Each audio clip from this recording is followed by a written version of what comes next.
Hello, everyone, and welcome to our podcast. Today we have Pastor Chelsye McDuffie of Love City Church. Hey. So glad to have you here. Yes. So tell us a little bit about your journey starting out as a pastor. How'd you get here? All the things. So my journey is way different from a lot of other people.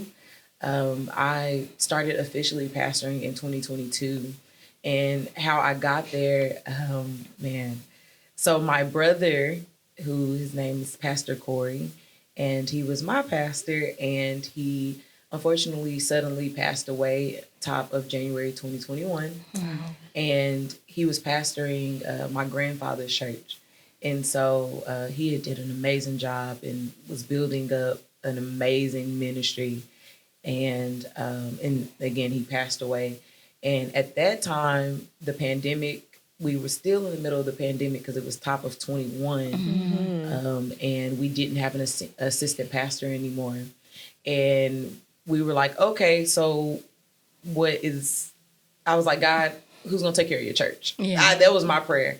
Because I was like, I know you're going to take care of my sister-in-law and my nieces and my nephews, but who you going to have do this, you know? Yeah. And we had a wonderful overseer who is my cousin. His name is Pastor Kevin Taylor. And at the time, because again, we're in the pandemic, his church is in the pandemic. He's like, you know, hey, this is a capacity that I have, but I don't have this capacity to come and like I would have in the past. And I'm like, okay, so what we're going to do? And myself, my mom, who's a wonderful minister of the gospel, she's an elder, amazing. And so she was like, you can do this. And I began to preach. And my first sermon was preached maybe a month after my brother had passed. My first sermon ever. I didn't have MIT. I like to say I didn't have that, you know, when you preach in front of a small crowd first. I want to say my life was a sermon. And then, you know, God thrusted me. I like to say thrusted me into it and was like, here you go. And so I went into preaching. I started speaking on Sundays, like right in it. And then maybe like a year later, I became senior pastor of the church. So that's how I came into it. Just thrusted and faithful and walking with the Lord. Yeah. I can see that thrust. I see it as a big hard push where your neck almost, you know. It was, man. Kind of like whiplash. Yeah. It felt like it because that the December prior, December 2020, God had called me on a fast. And he was like, I need you to fast. And I was like, this is weird. Like, why are you calling me fast during holiday season? Like, I want to eat. Like, I want to have fun. And I just was like, okay. And at the time, I wasn't the best at fasting. So I was kind of nervous for fasting the whole month. I'm like, now, you know your daughter. Right. She's the best at this. And he's like, lean on me. We went in. And during that month, I met my now husband. During that month, it was crazy. Come on, somebody. I met my now husband. But in that time, like, I wasn't fasting for a husband. I just fasted because God had told me. And I met my husband during that time. And I really felt like God was preparing me for my brother getting ready to pass without, of course, me knowing hindsight now. And my fast stopped the 31st and he passed away on the 2nd. Dang. And so I feel like if God didn't call me or I wasn't submitted to that fast, I wouldn't been spiritually ready for the transition. Of course, like grief and things natural, I still did that.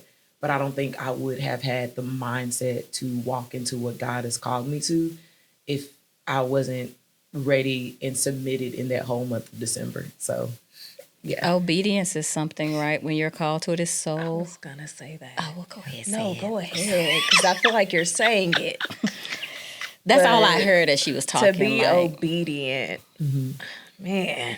That's tough because I'm just thinking about, you know, your brother just passed and now you have to step into this role. How challenging was that?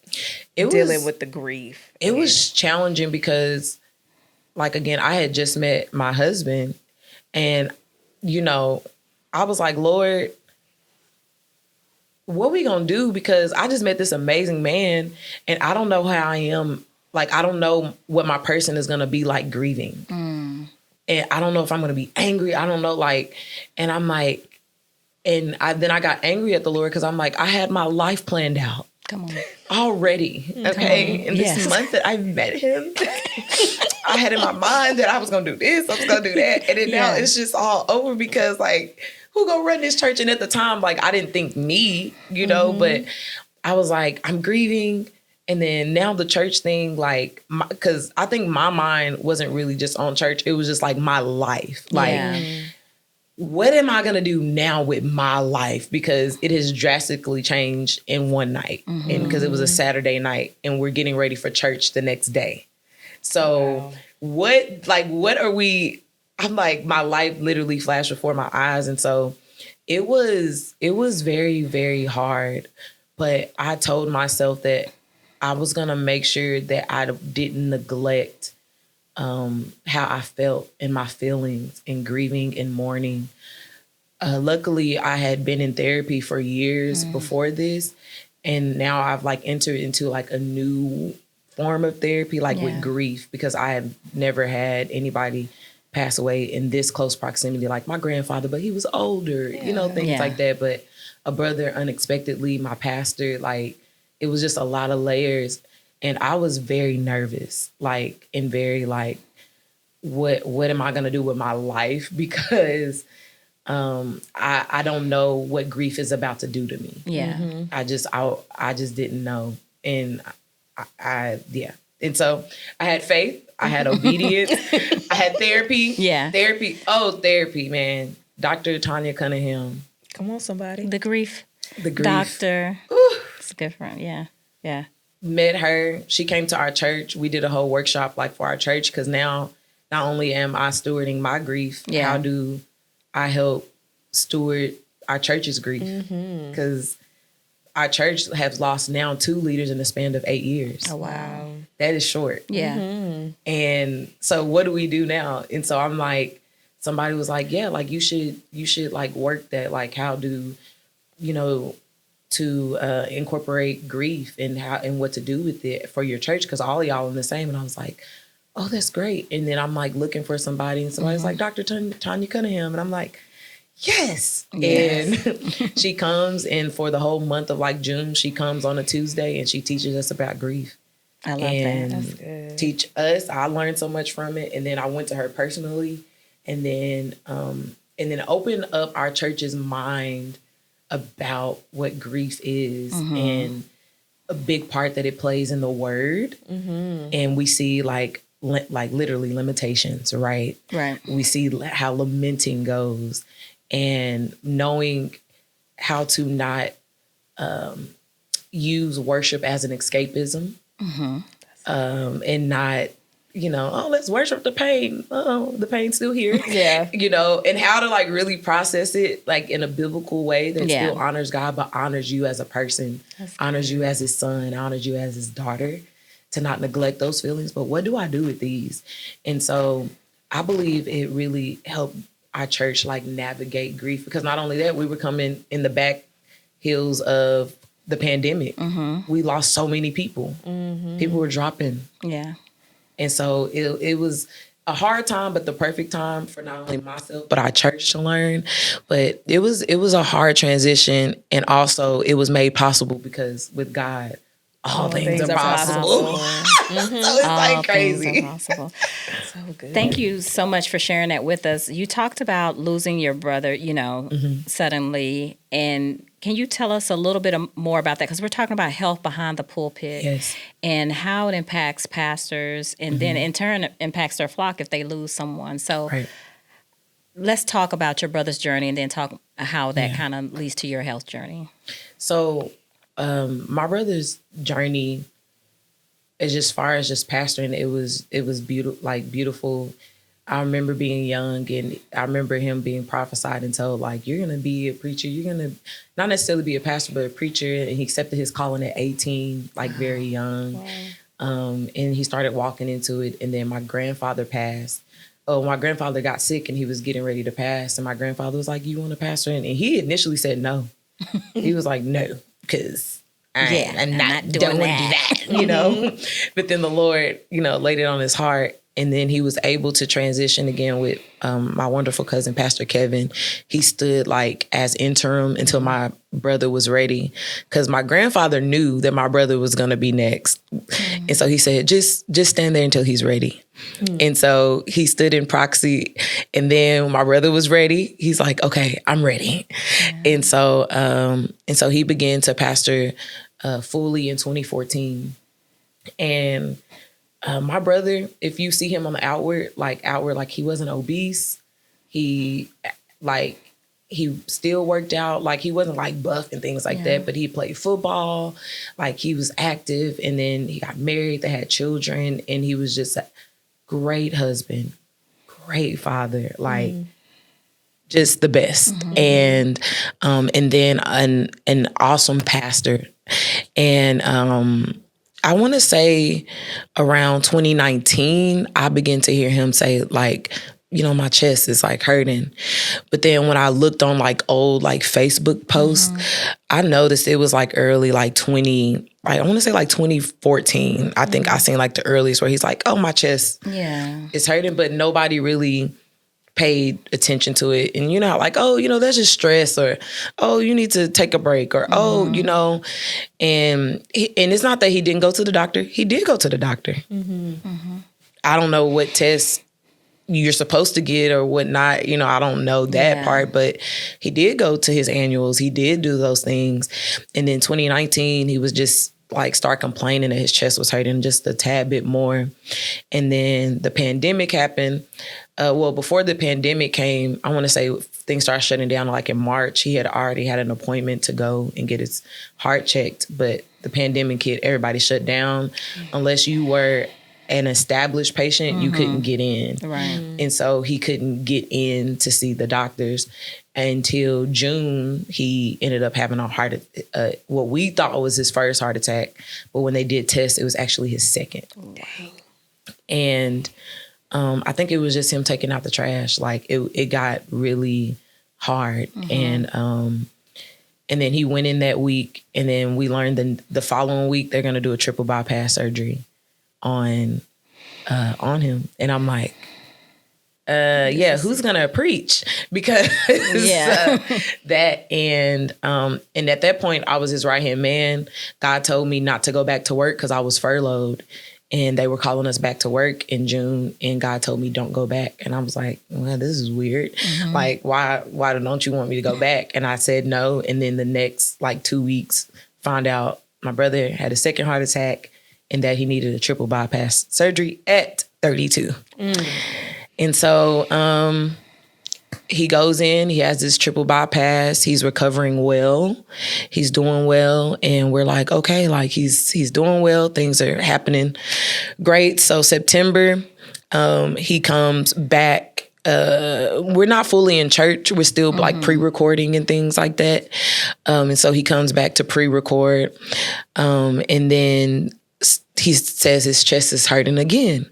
So they go back and they found that none of the grafts took. Basically, all the grafts were blocked again. The new grafts, the arteries were blocked.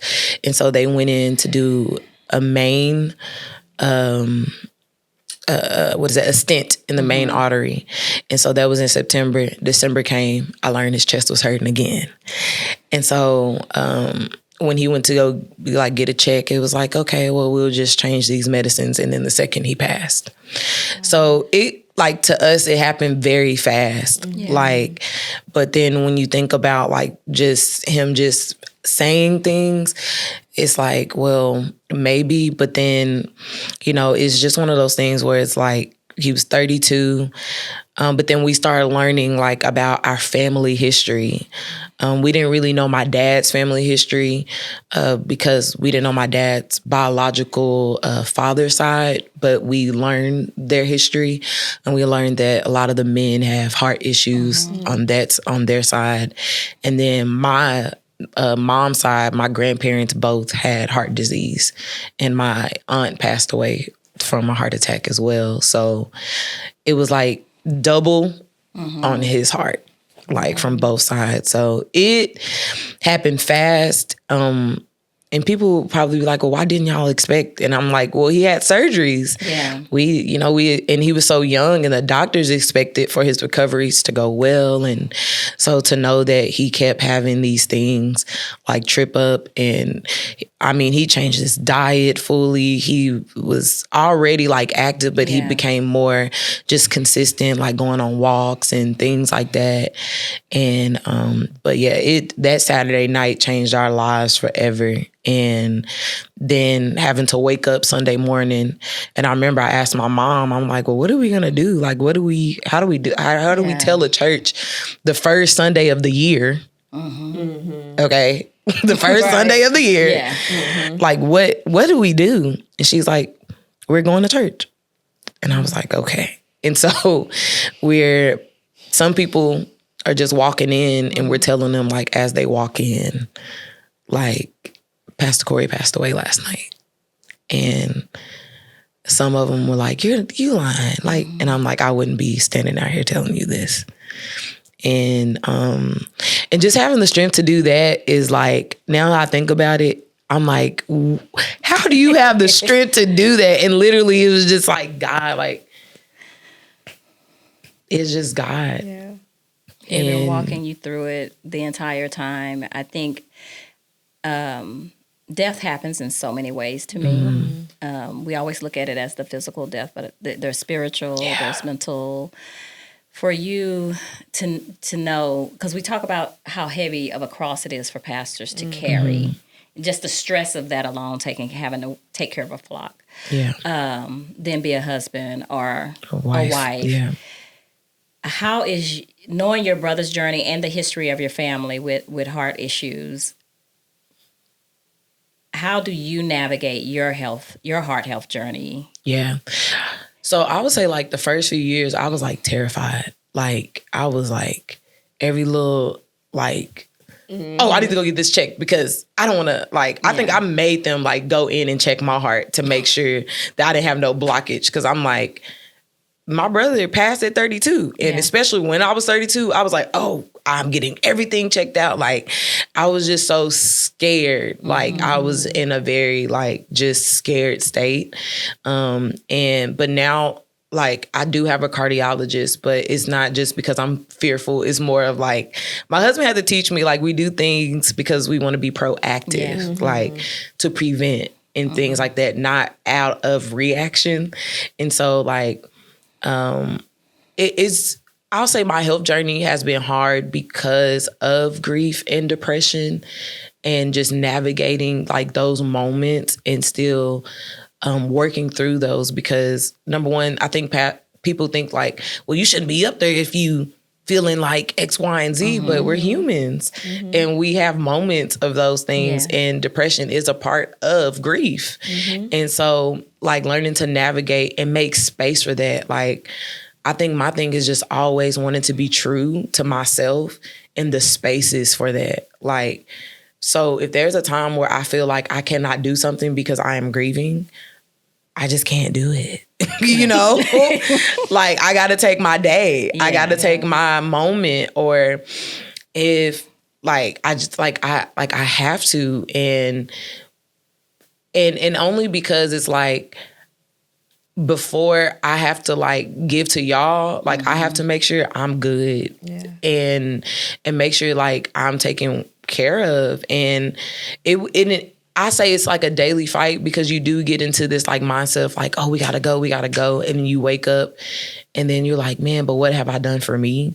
And I think I found myself like recently, like in so many seasons, like I'll be like on the go, like church, like doing this. And then I'll be like, no, like, so now it's more of like a pace for me. Like I had told you, like, I'm like really now, like, I'm going back to a holistic doctor. Like I went to a holistic doctor and I was able to conceive for the first time. And unfortunately I had an ectopic pregnancy, but like, I was like so happy to be able that like I can eat, like learn how to eat for not survival or not for like emotions. You know, I have to work on my relationship with food, but being able to pace myself and to learn like, I think sometimes we get fixated on the loving others that we forget about loving ourselves. Yeah. And a part of loving yourself is, like me thinking about my relationship with food and making sure that that's healthy and making sure that, love it. Like, and just taking care of me. And sometimes I look at my husband, I'll be like, I don't think I can do this today. And he's like, okay. Having a good partner. Come on, somebody. That's so key. Like, I believe in a good partner. Yeah. Because we walk this thing called life out together. And when you don't have that, you're off balance. Yeah. And sometimes you just need them to kind of balance you out a little bit. Oh, yeah.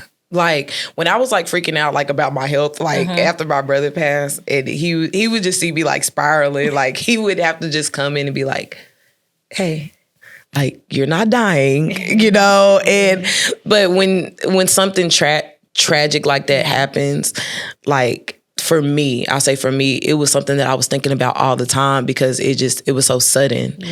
And you're like, it's just always, like, for me, it was always on my mind. And so he had to, like, just always reel me in, like, hey, like, you're okay. Like, you go get this checked out, you go do this, or you eat like this, or, those type of things. So it's just been a great pace of just slowing down with God. Like, I have a day where I don't do anything church. Like, everybody know, like, Monday, that's my boundary. Like, I don't talk church. I don't do no meetings.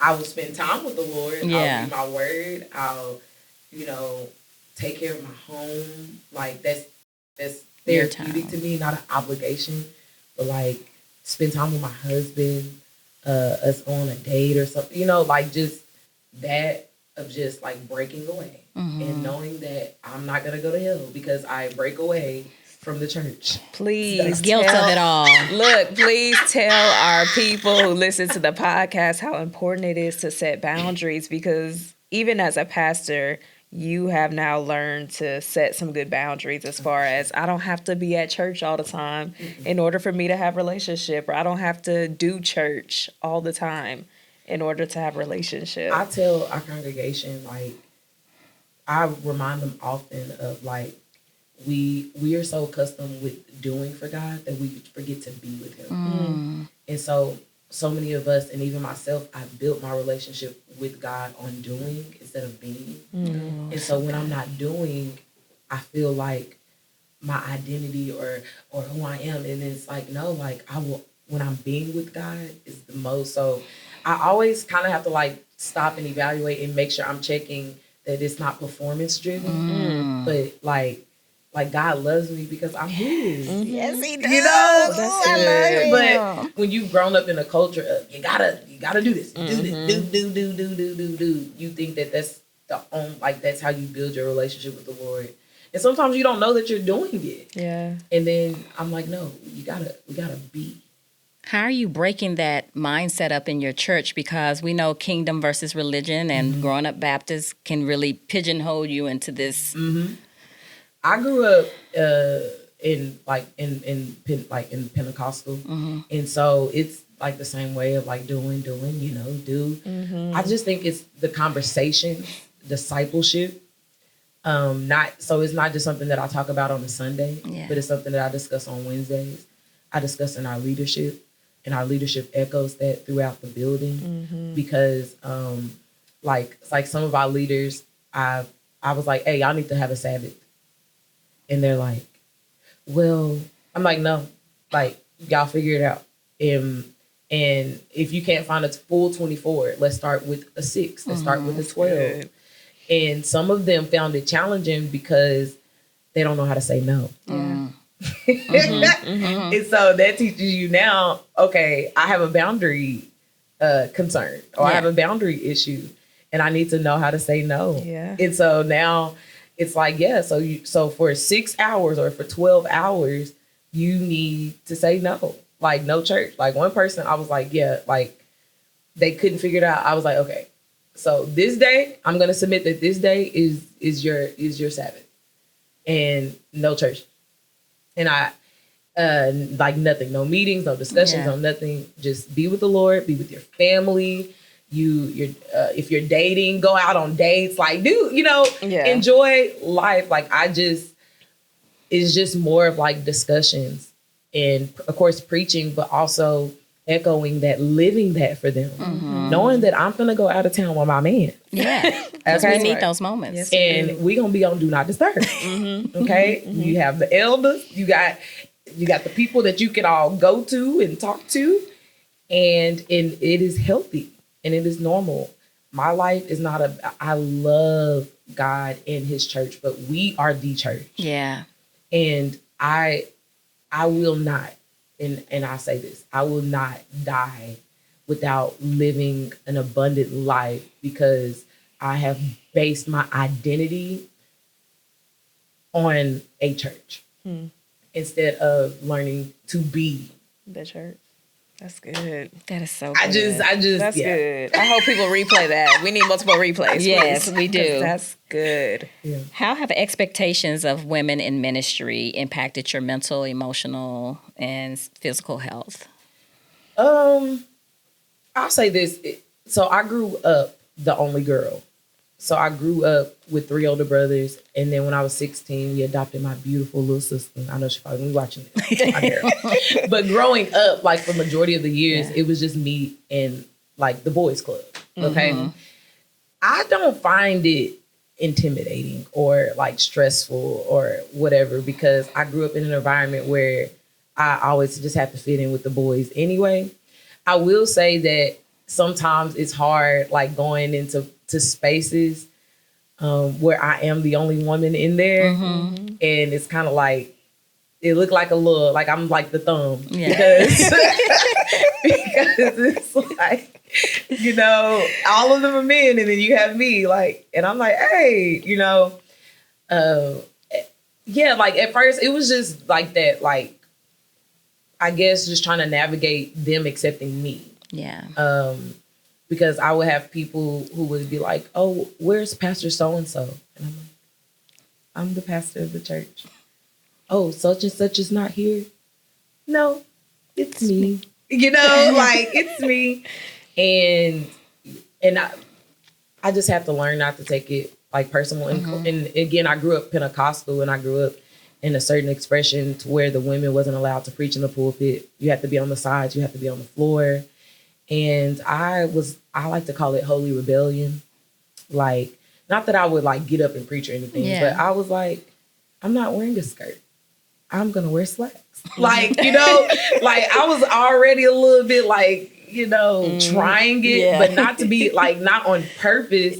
But I think that's how God was like grooming me up for this. Like not knowing that I was going to be in this space where, you have some that like women should not be preaching and women should not be teaching. And that's what I just have to be okay with and learn that there are going to be some people who don't think that I should be up here. Yeah. And that all I need to do is take care of my husband and run the children's ministry.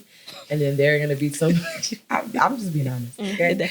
And there are some people who are accepting of it. Yeah. And we can have the debates. I love apologetics. So I will, say what I feel like the Holy Spirit wants me to say in this time. But I've just allowed people to believe what they believe and go with what God has given me, because you think this is what I wanted to do? I've never had on my list, God, I just want to be a pastor. That wasn't on. Man, I was like, Lord, I don't want to be a pastor's wife. Like, I just said that in earlier podcast. I literally I was like, man, I don't want to do this. I don't mind being in ministry and doing things, but first of all, preaching wasn't on it. And then my mom would always say, oh, you're going to be a preacher? I'm like, she would tell my boyfriends that, like, she going to preach. Do you believe in women preaching? And they'll look at me. I'm like, I am not preaching. I don't know what this lady is talking about. Okay. And then like, here I am. Yeah, my mom already knew, but here I am. But I don't know. It's never been like a real intimidating thing for me. Yeah. It's just been like, I am, either you accept it. You accept it. If you don't, you don't. And yeah, and I don't know. It hasn't affected me like in like emotionally or physically, maybe like some, like starting off like mentally, like, dang, like I am the only one in the room, or like, they're looking for a male pastor and here I am, the female. But now it's like, it is what it is, because I didn't ask for this. Yeah. I'm just being obedient. Yeah. Ooh, that obedience again. I'm just being obedient. Yes. So you get what you get. I'm glad you're that way, because I think it takes, it's already tough being in the pulpit, I could imagine. Then to be a female, and with all the old sayings that females, we don't do those things in the pulpit. We don't get up there and preach. But you do an excellent job at leading your flock. My question to you as we wrap up, do you think every church should have a health ministry, and would it help our community? For sure. I believe that it needs to be implemented, because I feel like it goes with like wealthiness, like it's attached to wealthiness. Our leaders, who are Apostle Kevin Duhart and Pastor Lisa Duhart, they are doing, they've done a series called Project 2053. And it's based off this statistic that says the average Black family by 2053 will not, the average wealth will be 0. Wow. And so they are doing this series and teaching about, financial assets and stewardships, but really teaching about wealth. And one of the things that I learned about wealth is not really just money, but it's about our health. And I just don't really know, especially, and I'm just saying, especially in the Black community, because that's where I grew up. Yeah. I grew up in the Black church, predominantly Black church. And we don't talk about those things.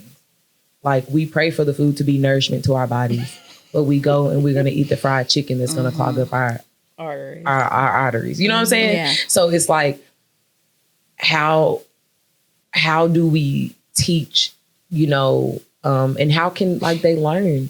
And I love where we are, we are in a city an inner city that particularly need those type of resources, right? That needs the gardens so they can have fresh vegetables, so they can be able to get the healthier options instead of, what they can afford to, get. But it's just one of those things where I think it has to be taught. And I think the church is a beautiful place to be. One of the places where it can start and it can grow, not only just in our churches, but in our communities, from our neighborhoods to the city. And now all of these things are being impacted. And I think that it starts there, like the health of physical health, emotional health, mental health. Yeah. Mental health is big, because either, you don't need to be taking that medicine and trust God. And it's like, I'm so sorry. No, I'm just so real. I'm here with you. I'm like, yes. Yeah.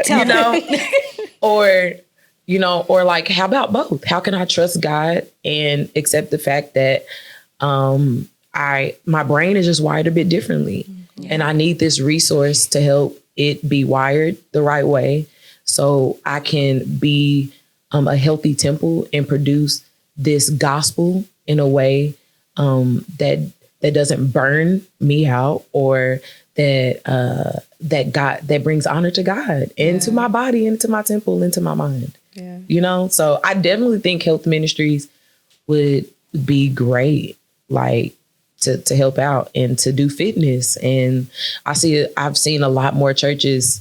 I think I've seen Apostle Clack Church in Tennessee. Some Sundays they have fitness, the worship team is singing, but the whole church is literally doing a workout during. I'm like, ooh, and he's preaching on a treadmill. I'm like, dope, But I think that if those things continue to happen and we continue to grow, those things in the church, it don't just help the church.